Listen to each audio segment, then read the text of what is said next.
Yeah, I actually went scuba diving this morning. I'm starting like a veteran scuba dive program here because that's kind of one of the things that we do as veterans is we're just so conditioned to work, work, work, and we're so used to our lives being overworked and underappreciated that we get in civilian life and we think that this is how life is supposed to be. So I moved abroad and now I started talking to veterans about how they can move abroad and kind of live a different kind of lifestyle. But basically, the crux of it is you can have a higher quality life at half the price.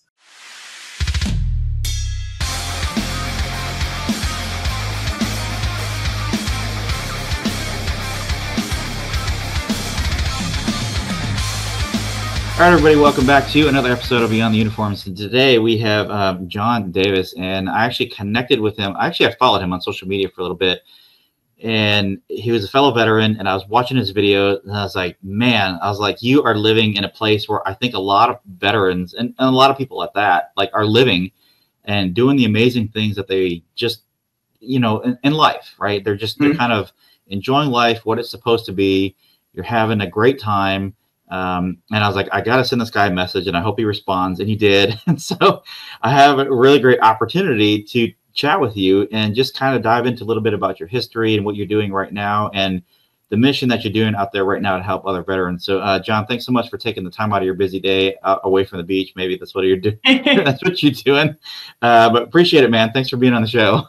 Yeah, I actually went scuba diving this morning. I'm starting like a veteran scuba dive program here because that's kind of one of the things that we do as veterans is we're just so conditioned to work, work, work, and we're so used to our lives being overworked and underappreciated that we get in civilian life and we think that this is how life is supposed to be. So I moved abroad and now I started talking to veterans about how they can move abroad and kind of live a different kind of lifestyle. But basically, the crux of it is you can have a higher quality life at half the price. And a lot of veterans I know are struggling financially in America. And with remote work, I work from my computer and I have my military retirement. So I'm down in Dominican Republic, living the dream with 20,000 other American veterans that live here. That's crazy. Like 20,000 other American. I mean, that's a number. I mean, I know there's a lot of veterans out there, but with more than 20,000 that I think finally starting to realize this, that there's a bigger and better opportunity out there. Before we get into that lifestyle and just how amazing it is and how you're helping a lot of people, dive into a little bit more about like your time in service and what you're doing. I know you've been able to speak with legislators and you've actually got a book out as well. So you want to touch on those real quick? I started kind of my veteran journey in the veteran advocacy with student veterans. I went from dropping out of community college to having a master's degree from Harvard. So I started talking to veterans about, hey, here's how you can apply your military skills, your military background, and your experiences to being successful in higher education. With the GI Bill, the college is often the first place that veterans go when we exit the service. And kind of how we do their success or failure sets our lives up in a big way. And I kind of got into it in a very serious way at first because I heard the statistic, and it's true, that people with college degrees kill themselves less than those without them. And with suicide such a big problem in the veteran community, a college degree does provide a level of protective factors. People with college degrees tend to make more money. They're less likely to have struggle PTSD. They're less likely for drugs or homelessness or any of those things. They're even less likely to get divorced. So I started viewing college as kind of something that could make a big impact in veterans' lives if I could help more veterans get to school and then get through to graduation. So my first book, I'll hold it up here, Combat to College. It's how veterans can be successful in higher education. It's not just about like getting good grades because it's tough to be a 30-year-old in a classroom with a bunch of 18-year-olds. So it gets into a lot of those things, how to deal with political professors, how to be successful in your education. And that led to me going to Washington, D.C. to speak to Congress about student veteran issues. So that's kind of where I got into the more formal advocacy. And then the living abroad stuff kind of just happened as a joke because I was sending my friends videos from the beach during the pandemic. Like, I live in Dominican Republic. My rent's $500 a month. And then people were like, really? And I was like, yeah, it's pretty good. There's lots of other veterans here. And then that led to me connecting with veteran organizations around the world. People don't know, but there's over 1 million veterans or 1 million Americans that live in Mexico, and they have tons of American legions there. They have VFWs in Thailand, in the Philippines. Veterans living abroad isn't necessarily a new thing because we're such travelers and we tend to go places anyway. And, you know, military retirement makes me rich in Dominican Republic or poor in somewhere like New York. So I kind of stumbled into that just kind of as a joke initially. And then I realized there was a real thirst for information on how veterans can do things like live outside the United States, get their health care and their benefits and all that. Nice. That's awesome. There's a quick 30-second. I was an infantryman in the Army. I was the 101st. And then I did some time recruiting. That's kind of the military story. But nothing overly exceptional. You know, I think a lot of the what I'll call like normal veterans kind of get, I don't know, kind of push aside. You know, we're not all Navy SEALs. Some of us just, you know, did a lot of time mopping, a lot of time. That's it, you know. Yeah. Yeah, you got the mop out there on the flight line trying to mop up all the water when it's raining outside. You know? So as an infantry private, you know, then a sergeant and a staff sergeant, you know, a normal infantry military career, nothing overly exceptional. I really felt like I started serving when I got out of the military because that's when I really started helping veterans. Nice. That's a good way to put it. I'd never thought about that before. You actually started serving after you got out. That's a unique perspective. To circle back around real quick, you know, your opportunity that you got to go speak in Washington, D.C., how did that come? Were you invited or did you pursue that? I applied for a legislative fellowship with the Veterans of Foreign Wars. So then my legislation was for student veteran employment through the VA. So I wanted a boost in student veteran jobs because so many veterans tend to have to work during their education because we're not non-traditional students. So you tend to have maybe a family or a house or increased responsibilities. So I wanted the VA to provide part-time employment for student veterans at their schools and the VA to pay for it. So I viewed this as something that would help more veterans during their education so they didn't have to rush off to jobs or drop out of school because of employment or financial issues or anything like that. And this experience was very enlightening and very academic because obviously it took me like 6 months to write the legislation, do all the charts and graphs and everything. But in the end, it was a failure and disheartening because one, the legislation totally flopped. And two, it made me realize that a lot of the people that we elect to represent us don't really give a shit about us. You know, when I went in there and talked to veterans and talked about veteran issues to Congress people, to senators, all that, it was really eye-opening in that they didn't care that much. Especially because I felt like what I was doing, I was very passionate about, you know, I had charts, graphs, PowerPoints, and I'd get to like 15, 20 minutes to pitch members of Congress. This is my legislation. It's all done for you. All you have to do is put it forward to the floor, and then the VA will pay for student veterans jobs at their schools, from working in the cafeteria to the bookstores to all those things paid for by the VA. I kind of saw it as like a win-win-win for everyone, a win for the VA, win for the student veteran, and a win for the school. And the people there just didn't really care. I mean, I was supposed to get like 15 minutes with like 5 or 6 people. I got maybe 9 with one, maybe 30 seconds with another. And at the time, you know, I was always introduced. I got my suit and my tie on, combat veteran. At the time, I was a graduate student at Harvard. So it's not like I'm walking in there off the street, and I got accepted to legislative fellowship. So that experience kind of made me realize that, okay, I want to help veterans, but I can't really work within this system.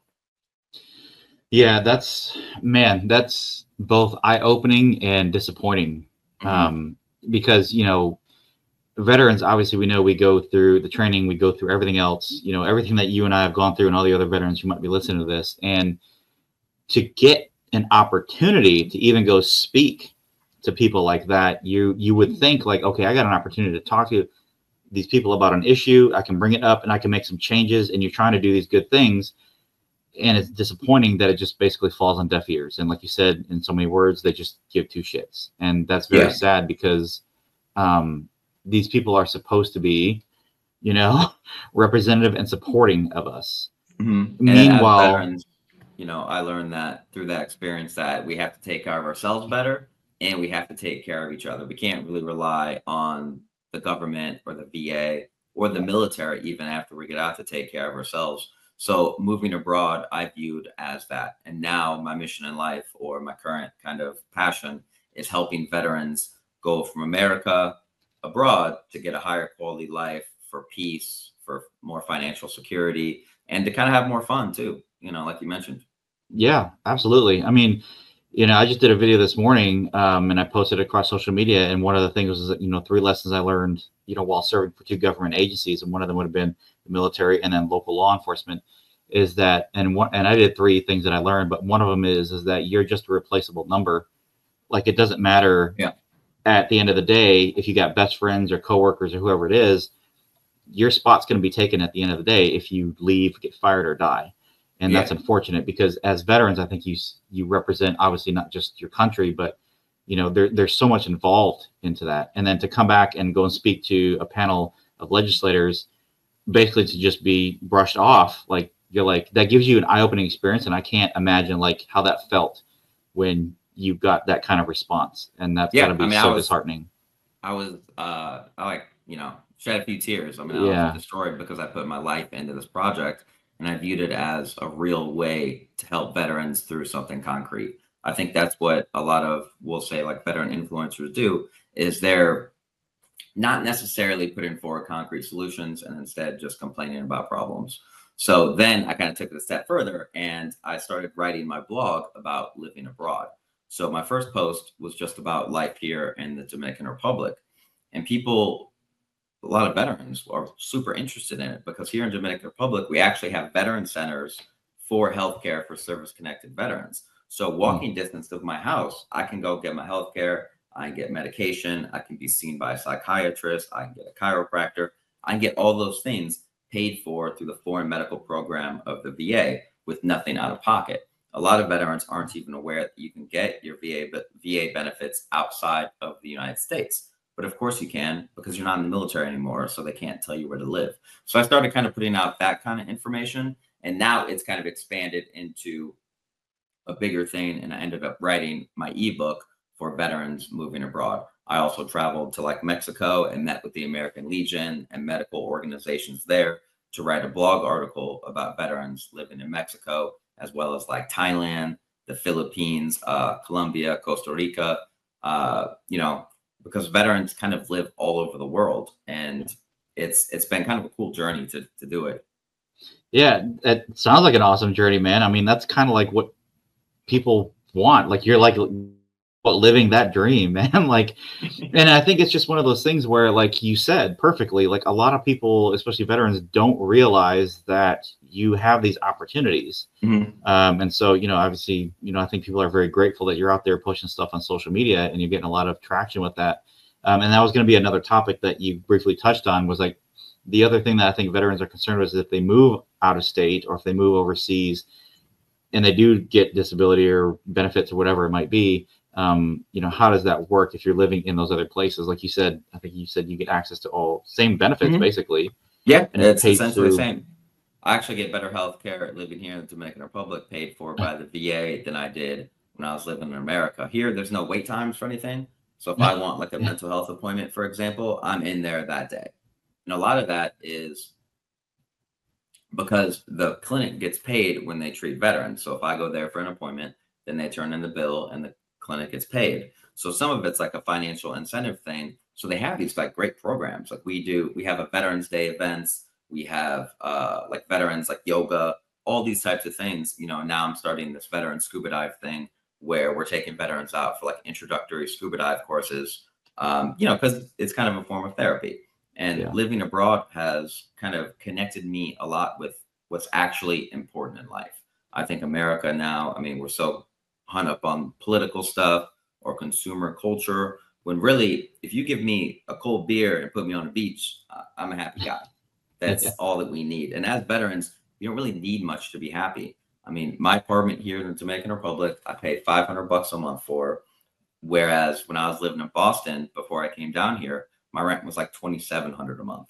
And my apartment here is a lot better, a lot bigger, and I can walk to the beach. So when I started talking about kind of that lifestyle of veterans, I think it, was really appealing to people, because there is a lot of problems in the United States, and veterans for generations have felt kind of pushed aside for the country that we gave everything for. Yeah, and that's a hard thing to accept, right? Because veterans, we like you said, we've done so much for the country. We signed up. We, what is the thing that we swear the oath to? We obey the commanders over us.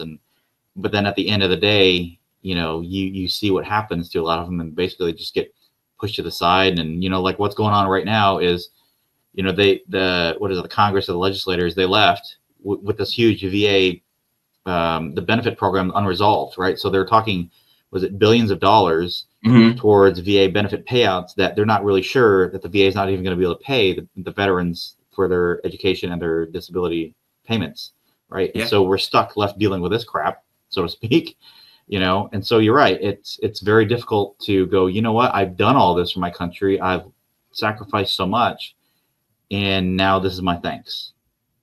Yeah, and we have that service mentality to where you're continuing working and working and working. You're continuing to give.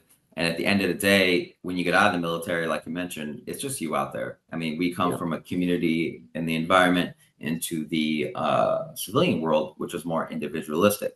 One thing I like about the Dominican Republic is like things like community and church and family are all of higher importance than they are in the United States. So kind of being in a more community driven culture for me has been good. I think that a lot of veterans are looking around at America and not really liking what they're seeing in a lot of different ways. The American dream is a beautiful thing, but the American dream ain't really what it used to be. Right. Yeah, that's 100% spot on. I mean, yes. I mean, you can go both ways. You can sit here and you can slam what's going on in the U.S. You could slam, other things going on in the country. Not to say that America is still not the greatest land and, the land of opportunity, which it certainly is. But we've all, unless you've been living under a rock, what's going on politically. We are probably, obviously I wasn't alive, 50 or 60 years ago, but we seem to be very divided in so many different ways. And it's causing a lot of conflict, a lot of tension, a lot of crazy other ideas, I guess is the easy way to put it. But in a place like that where things seem to be more connected, I think that is a very good opportunity for veterans who've been through that process, done so much for the country, to go out and go, what, there is a community out here of like-minded people like myself, other veterans that are 20,000. Like that's quite a bit for and there's far more in the Philippines is a big veteran destination as well, because everyone there speaks English.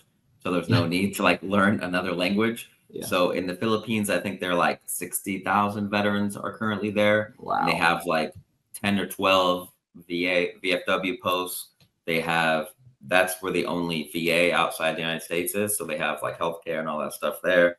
And then obviously you have an extremely low cost of living compared to the United States. I was there a few months ago, and a lot of the veterans I was with there at the VFW they're paying, $300 a month for a nice apartment, things like that. So that kind of lifestyle is possible outside the United States. Unfortunately, it's not necessarily possible inside the United States. So I firmly do believe that a lot of the political division and those problems in America are harder on veterans, because we know what it's like to come together. I mean, if you imagine like your basic training or boot camp class, you have kids from all over the world, from all different corners of America, every religion, class, creed, all those things. And you take those people and you form them into a team. And then they get out of the military and they're thrust into an individualistic society that doesn't really care about them. So the moving abroad thing is my effort to tell veterans, especially veterans that are struggling, that there are other options out there. When you live in a country that over 20 veterans kill themselves every day in, sometimes escaping isn't necessarily a terrible idea. And I do get some pushback from people who are like, you abandoned the country. Like, bro, I spent 10 years in the Army. I put in my time. Now I want to help myself and I'll help my fellow veterans discover a high quality life at a lower price. Yeah. And that's, when you get comments like that, it's like you're not seeing the bigger picture. Right. Yeah. And this is my perspective too. And maybe that's something that we align on but it's like you're told that, you're abandoning your country. It's like, well, but did I really? Like, look what's going on. Like who is abandoning who? Right. Yeah. Like you got the politicians and you get the VA and everybody fighting, and bickering over what the veterans deserve and the healthcare and the benefits that they're going to pay out. People that have been truly disabled and have gone through basically hell are fighting to get the stuff that they are quote unquote entitled to. You know, I talked to a veteran last week on Instagram, and he was paralyzed in Iraq. He was in a roadside bomb, paralyzed from the neck down. And he has a wife and 2 kids. And he messaged me about wheelchair access abroad because the cost of living in the United States was so high, because he gets his VA benefits and he gets like Social Security disability as well. But even that money with the wife and the kids, and the wife can't really work because she got to take care of him and the 2 kids. Yeah. And when he messaged me that, that was like the saddest story I've ever heard, because you have this guy who's paralyzed from the neck down asking about wheelchair access abroad because the cost of living in the United States is too high for him. Yeah. You hear stuff like that, you're like, bro, the government should be giving this guy like 15 grand a month until he dies, making sure his kids are set up, his family's fine. And stuff like that really eats at you a little bit.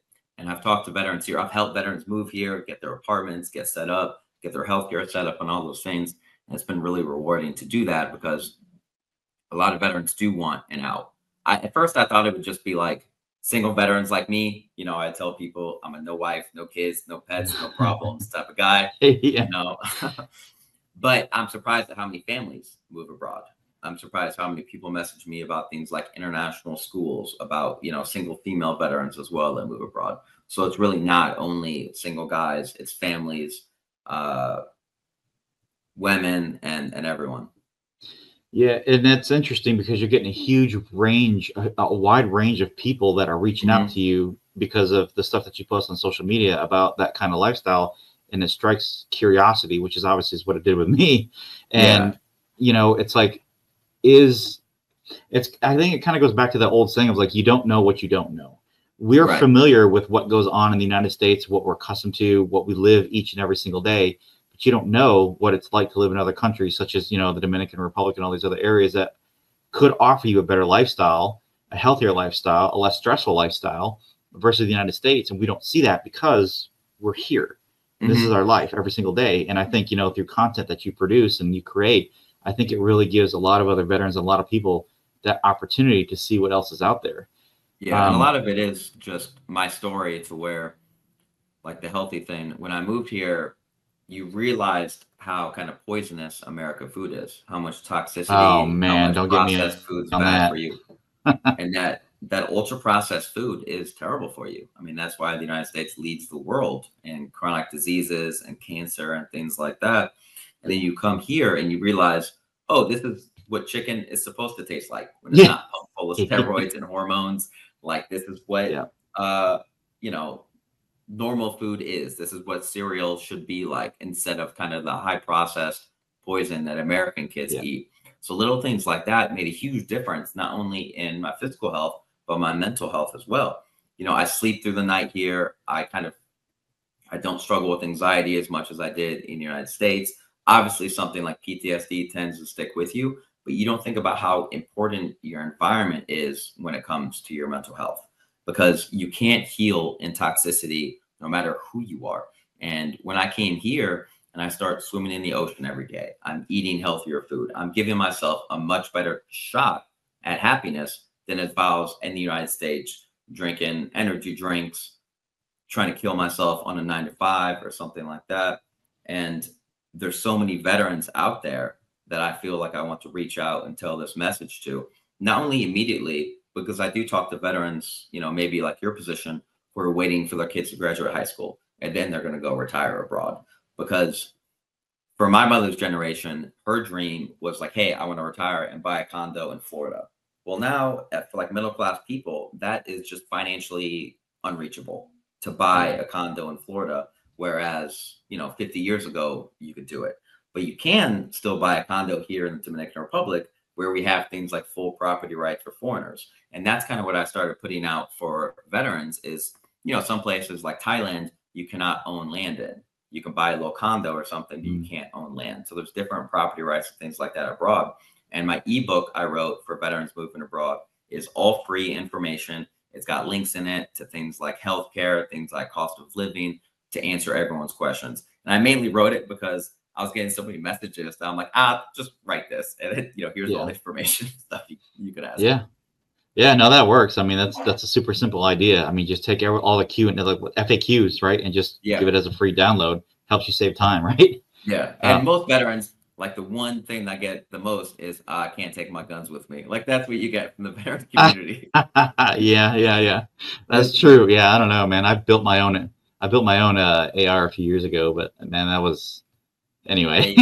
can't bring it to the DR with you. I'm sorry. Hey, but trading that, I don't know. I mean, that could be something I could easily give up. So, Yeah, with yeah, everything, there's trade-offs, and that's why I tell veterans is obviously it's not like moving abroad is going to solve all of your problems. Like you're still going to right. be you no matter where you go. But for me, a simple lifestyle, a slower paced lifestyle has been a far Yeah. healthier lifestyle.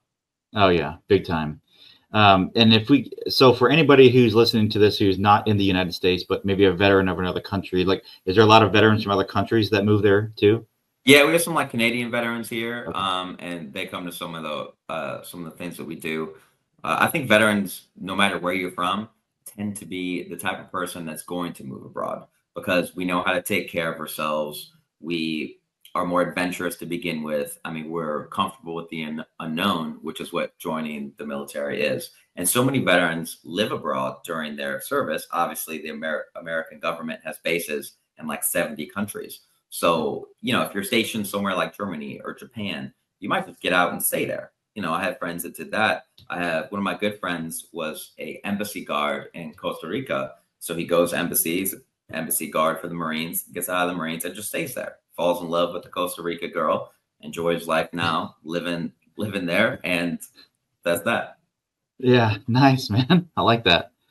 Yeah, well, you are definitely living a dream. I think a lot of veterans want to achieve, and I think this is for me, this is a great interview and an opportunity to talk to you because I don't think that this is something, like I said, I think we said at the beginning that a lot of veterans know and understand just how great of an opportunity this is. And so I'm glad we had a chance to connect and talk and see if we can push this message out a little bit further and kind of help you grow that awareness, especially since you're like literally right there, boots on the ground, and you're Yeah. providing real-time information and all the information and the resources that these folks want.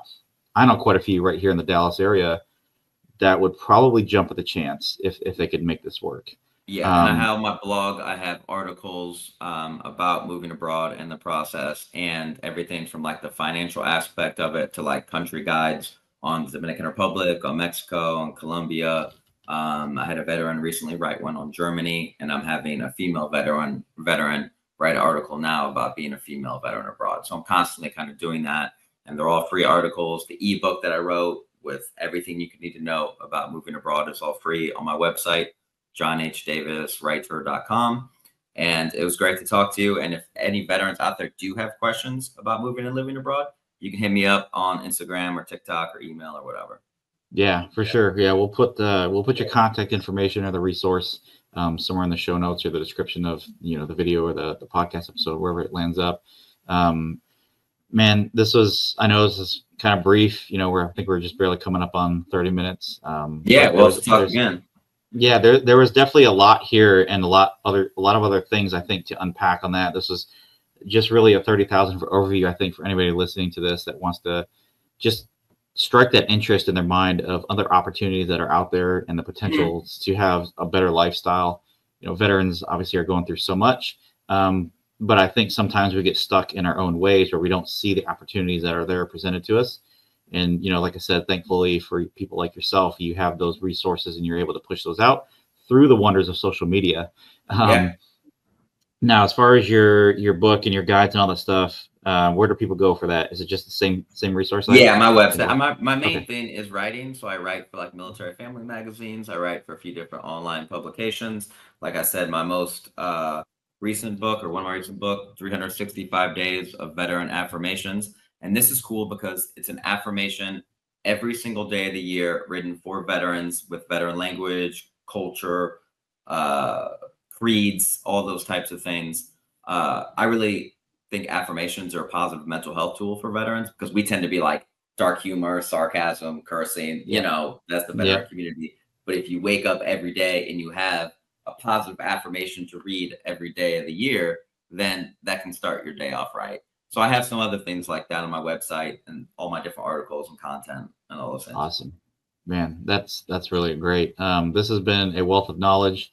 We'll definitely have to have you back on. Maybe pick something that we can dive further into. Yeah, it'd be good to get a topic or something. So I'm not just yeah. But like I said, this is just a really great eye opener and an opportunity for other people to realize like the potential is out there, and they actually have somebody who is a trusted source that they can go to. Not just somebody who's like, oh, well, I heard somebody say that this guy knew that guy who knew his sister that was living over there. Yeah. Right. And I'm not like selling real estate or anything. So yeah. And you're not. I like to write. I like to help veterans, and I'm living here. So for me, it was kind of just like, here you go.